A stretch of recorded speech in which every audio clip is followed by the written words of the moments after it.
نحمده ونصلي علی رسوله الکریم اما بعد فاعوذ باللہ من الشیطان الرجیم بسم اللہ الرحمن الرحیم۔ سورہ سبا کی آیت نمبر 37 سے آج کے سبق کا آغاز کریں گے۔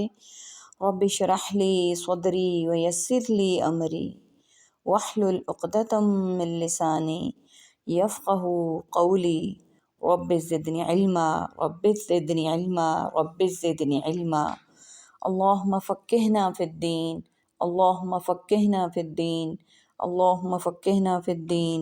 اعوذ باللہ السمیع العلیم من الشیطان الرجیم من ہمزہ ونفخہ ونفثہ۔ وما اموالکم ولا اولادکم باللتی تقربکم، اور نہیں تمہارے مال اور تمہاری اولاد جو کچھ قریب کر دیں تمہیں، عندنا زلفیٰ الا من آمن وعمل صالحا، ہمارے ہاں خوب قریب کرنا مگر جو ایمان لایا اور اس نے نیک عمل کیا۔ یعنی نہیں ہے تمہارے مال ایسے اور نہ تمہاری اولاد جو قریب کر دیں تمہیں ہمارے ہاں خوب کرنا، خوب قریب کرنا، ہاں مگر جو ایمان لایا اور اس نے نیک عمل کیا، فَأُولَئِكَ لَهُمْ جَزَاءُ الضِّعْفِ بِمَا عَمِلُوا، تو وہی لوگ ہیں ان کے لیے بدلہ ہے دگنا اس وجہ سے جو ان سب نے عمل کیے۔ وَهُمْ فِي غُرُفَاتِ آمِنُونَ، اور وہ بالا خانوں میں امن کے ساتھ رہنے والے ہیں۔ وَالَّذِينَ يَسْعَوْنَ فِي آيَاتِنَا، اور وہ لوگ جو سب کوشش کرتے ہیں ہماری آیات میں، معجزین اولئک فی العذاب محضرون، سب عاجز کرنے والے ہیں، وہی لوگ عذاب میں سب حاضر کیے جانے والے ہیں۔ قُلْ إِنَّ رَبِّي يَبْسُطُ الرِّزْقَ لِمَن يَشَاءُ مِنْ عِبَادِهِ، کہہ دیجئے بے شک میرا رب وہ کشادہ کرتا ہے رزق جس کے لیے وہ چاہتا ہے اپنے بندوں میں سے، وَيَقْدِرُ لَهُ، اور وہ تنگ کرتا ہے اس کے لیے، وَمَا أَنفَقْتُم مِّن شَيْءٍ فَهُوَ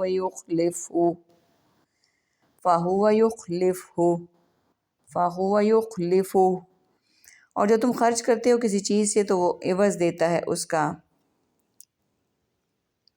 تو وہی لوگ ہیں جو ان کے لیے دگنا بدلہ ہے اس وجہ سے جو انہوں نے عمل کیے، اور وہ بالا خانوں میں امن کے ساتھ ہوں گے۔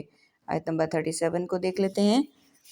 یعنی یہ مال اس بات کی دلیل نہیں ہے کہ ہمیں تم سے محبت ہے اور ہماری بارگاہ میں تمہیں خاص مقام حاصل ہے، یعنی ہماری محبت اور قرب حاصل کرنے کا ذریعہ تو صرف ایمان اور عمل صالح ہیں۔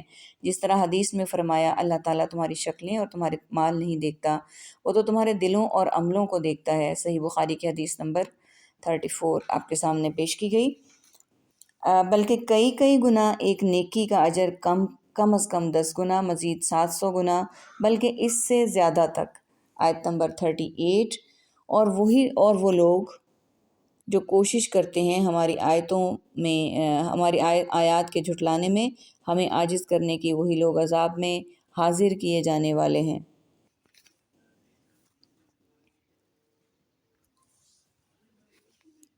کہہ دیجئے بے شک میرا رب کشادہ کرتا ہے رزق جس کے لیے وہ چاہتا ہے اپنے بندوں میں سے، وہی تنگ کرتا ہے اس کے لیے، اور جو تم اللہ کی راہ میں خرچ کرتے ہو کوئی چیز تو وہ عوض دیتا ہے اس کا، یعنی اس کی جگہ اور دیتا ہے۔ وَهُوَ الْخَيْرُ الرَّازِقِينَ، اور وہ بہترین ہے سب رزق دینے والوں سے۔ پس وہ جب کبھی کافر کو بھی خوب مال عطا کرتا ہے، لیکن کس لیے؟ استدراج کے طور پر، اور کبھی مومن کو تنگ دست کرتا ہے، کس لیے؟ اس کے اجر و ثواب میں اضافے کے لیے۔ اس میں مجرد مال کی فراوانی، اس کی رضا کی اور اس کی کمی اور اس کی ناراضی کی دلیل نہیں ہے، یہ تکرار بطور تاکید ہے۔ اخلاف کے معنی ہے عوض اور بدلہ دینا، یہ بدلہ دنیا میں بھی ممکن ہے اور آخرت میں تو یقینی ہے۔ حدیث قدسی میں آتا ہے، اللہ تعالیٰ فرماتا ہے انفق علیک، تو خرچ کر میں تجھ پر خرچ کروں گا، یعنی بدلہ دوں گا۔ دو فرشتے ہر روز اعلان کرتے ہیں، ایک کہتا ہے اللہم آتی ممسکا تلفا، یا اللہ خرچ کرنے والے کے مال کو ضائع کر دے۔ دوسرا کہتا ہے اللہم آتی منفقا خلفا، کہ اے اللہ خرچ کرنے والے کو بدلہ دے۔ کیوں؟ ایک بندہ اگر کسی کو کچھ دیتا ہے تو اس کا یہ دینا اللہ کی توفیق اور تیسیر اور اس کی تقدیر ہی سے ہے، حقیقت میں دینے والا اس کا رازق نہیں ہے۔ جس طرح باپ بچوں کا یا بادشاہ اپنے لشکر کا کفیل کہلاتا ہے، حالانکہ امیر اور مامور، بچے اور بڑے، سب کا رازق حقیقت میں اللہ تعالیٰ ہے، جو سب کا خالق بھی ہے۔ اس لیے جو شخص اللہ کے دیے ہوئے مال میں سے کسی کو کچھ دیتا ہے تو وہ ایسے مال میں تصرف کرتا ہے جو اللہ ہی نے اسے دیا، بس در حقیقت رازق بھی اللہ ہی ہوا۔ تاہم یہ اس کا مزید فضل و کرم ہے کہ اس کے دیے ہوئے مال میں اس کے مال کی مرضی کی تصرف خرچ کرنے پر وہ اجر و ثواب بھی عطا فرماتا ہے۔ وَيَوْمَ يَحْشُرُهُمْ جَمِيعًا ثُمَّ يَقُولُ لِلْمَلَائِكَةِ، اور جس دن وہ اکٹھا کرے گا انہیں سب کے سب کو، پھر وہ کہے گا فرشتوں سے، أَهَٰؤُلَاءِ إِيَّاكُمْ كَانُوا يَعْبُدُونَ، کیا یہی لوگ ہیں صرف تمہاری ہی وہ سب تھے، سب عبادت کیا کرتے؟ قَالُوا سُبْحَانَكَ أَنْتَ وَلِيُّنَا، وہ سب کہیں گے تو پاک ہے، تو ہمارا دوست کارساز ہے، مِن دُونِهِمْ، ان کے سوا، بَلْ كَانُوا يَعْبُدُونَ الْجِنَّ أَكْثَرُهُمْ بِهِمْ مُؤْمِنُونَ، بلکہ وہ سب عبادت کرتے جنوں کی، ان میں سے اکثر انہی پر سب ایمان رکھنے والے تھے۔ فَالْيَوْمَ لَا يَمْلِكُ بَعْضُكُمْ لِبَعْضٍ نَفْعًا، سو آج نہیں وہ اختیار رکھتا تمہارا بعض کے لیے کسی نفع کا، وَلَا ضَرًّا، اور نہ کسی نقصان کا۔ وہ جس دن انہیں یعنی مشرکین کو اکٹھا کرے گا سب کے سب کو، پھر وہ کہے گا فرشتوں سے، کیا یہی لوگ ہیں جو تمہاری ہی عبادت کیا کرتے تھے؟ یہ مشرکین کو ذلیل و خوار کرنے کے لیے اللہ تعالیٰ فرشتوں سے پوچھے گا۔ یہ سے حضرت عیسیٰ علیہ السلام کے بارے میں آتا ہے کہ اللہ تعالیٰ ان سے پوچھے گا، کیا تو نے لوگوں سے کہا تھا کہ مجھے اور میری ماں مریم کو اللہ کے سوا معبود بنا لینا؟ سورہ مائدہ آیت نمبر 5۔ حضرت عیسیٰ علیہ السلام فرمائیں گے، یا اللہ تو پاک ہے، جس کا مجھے حق نہیں ہے، وہ بات میں کیوں کہہ سکتا ہوں؟ اسی طرح الحمدللہ اللہ تعالیٰ فرشتوں سے بھی پوچھے گا، جیسا کہ سورہ فرقان آیت نمبر 25 میں بھی یہ گزرا ہے کہ کیا تمہارے کہنے پر تمہاری عبادت کرتے تھے؟ وہ کہیں گے، پاک ہے تو ہمارا دوست ہے، کارساز ہے اس کے سوا، بلکہ وہ عبادت کرتے تھے جنوں کی، ان میں سے اکثر انہی پر ایمان رکھنے والے ہیں۔ یعنی فرشتے بھی حضرت عیسیٰ علیہ السلام کی طرح اللہ تعالیٰ کی پاکیزگی بیان کر کے اظہار برات کریں گے کہ ہم تو تیرے بندے ہیں اور تو ہمارا ولی ہے، ہمارا ان سے کیا تعلق۔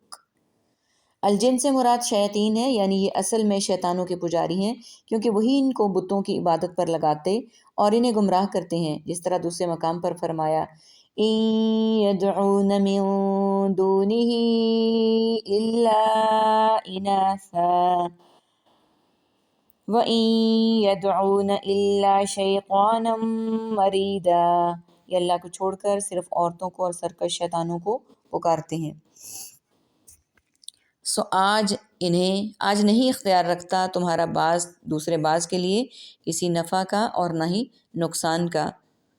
وَتَقُولُوا لِلَّذِينَ ظَلَمُوا ذُوقُوا عَذَابَ النَّارِ الَّتِي كُنتُم بِهَا تُكَذِّبُونَ، اور ہم کہیں گے ان لوگوں سے جنہوں نے سب نے ظلم کیا، تم سب چکھو آگ کا عذاب، وہ جو تھے تم ان کو سب جھٹلاتے۔ وَإِذَا تُتْلَى عَلَيْهِمْ آيَاتُنَا بَيِّنَاتٍ، اور جب پڑھی جاتی ان پر ہماری آیات واضح، قَالُوا مَا هَذَا إِلَّا رَجُلٌ يُرِيدُ أَن يَصُدَّكُمْ عَمَّا كَانَ يَعْبُدُ، وہ سب کہتے ہیں نہیں مگر یہ ایک آدمی، وہ چاہتا ہے کہ وہ روک دے تمہیں اس سے جس کی تھے تم عبادت کرتے، آباؤکم، تمہارے باپ دادا، وقالوا، اور ان سب نے کہا، ما ھذا الا افک مفترا، نہیں یہ مگر ایک جھوٹ گھڑا ہوا، وقال الذین کفروا للحق لما جاءہم، اور کہا جنہوں نے سب نے انکار کیا حق کا جب وہ آیا ان کے پاس۔ اور اگر ہم کہیں گے ان لوگوں سے جنہوں نے ظلم کیا چکھو اس آگ کا عذاب، اور وہ جو تھے تم ان کو جھٹلاتے۔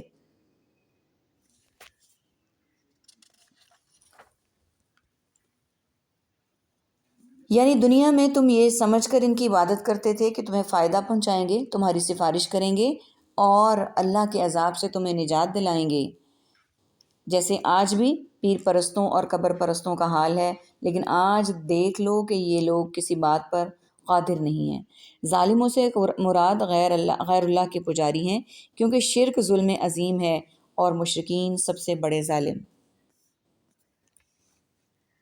اور جب پڑھی جاتی ہیں ان پر ہماری واضح آیات تو کہتے ہیں نہیں ہے مگر ایک آدمی جو چاہتا ہے کہ روک دے وہ تمہیں اس سے جس کی تمہارے باپ دادا عبادت کرتے تھے۔ وہ کہتے ہیں نہیں یہ قرآن مگر ایک جھوٹ گھڑا ہوا۔ اور کہا ان لوگوں نے جنہوں نے انکار کیا حق کا جب وہ آیا ان کے پاس، ان ھذا الا سحر مبین، نہیں یہ کہ مگر ایک جادو واضح۔ شخص سے مراد نبی کریم صلی اللہ علیہ وآلہ وسلم ہے۔ باپ دادا کا دین ان کے نزدیک صحیح تھا، اس لیے انہوں نے آپ صلی اللہ علیہ وآلہ وسلم کا جرم یہ بیان کیا کہ یہ تمہیں ان معبودوں سے روکنا چاہتا ہے جن کی تمہارے آبا و اجداد عبادت کرتے تھے۔ اس دوسرے ھذا سے مراد قرآن کریم ہے، اسے انہوں نے تراشا ہوا بہتان یا گھڑا ہوا جھوٹ قرار دے دیا۔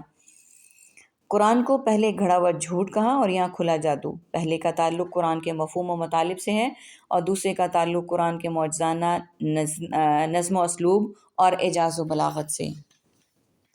وَمَا آتَيْنَاهُم مِّن كُتُبٍ يَدْرُسُونَهَا، اور نہیں ہم نے دیا ان کو کچھ کتابیں وہ سب پڑھتے ہوں انہیں۔ وَمَا أَرْسَلْنَا إِلَيْهِمْ قَبْلَكَ مِن نَّظِيرٍ، اور نہیں ہم نے بھیجا ان کی طرف آپ سے پہلے کوئی ڈرانے والا۔ وَكَذَّبَ الَّذِينَ مِن قَبْلِهِمْ، اور جھٹلایا ان لوگوں نے جو ان سے پہلے تھے۔ وَمَا بَلَغُوا مِعْشَارَ مَا آتَيْنَاهُمْ، اور نہیں یہ سب پہنچے 10ویں حصے کو جو ہم نے دیا انہیں۔ فَكَذَّبُوا رُسُلِي فَكَيْفَ كَانَ نَكِيرِ، پس ان سب نے جھٹلایا میرے رسول کو تو کیسا ہوا میرا عذاب۔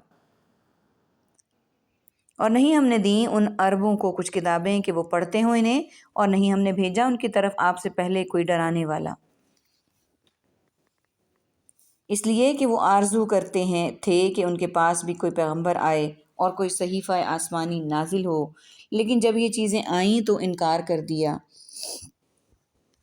آیت نمبر 45 کو دیکھ لیتے ہیں۔ اور جھٹلایا ان لوگوں نے جو ان سے پہلے تھے، اور نہیں یہ پہنچے 10ویں حصے کو جو ہم نے دیا تھا انہیں، پس انہوں نے جھٹلایا میرے رسولوں کو تو کیسا ہوا ان پر میرا عذاب۔ یہ کفار مکہ کو تنبیہ کی جا رہی ہے کہ تم نے تکذیب و انکار کا جو راستہ اختیار کیا ہے وہ نہایت خطرناک ہے۔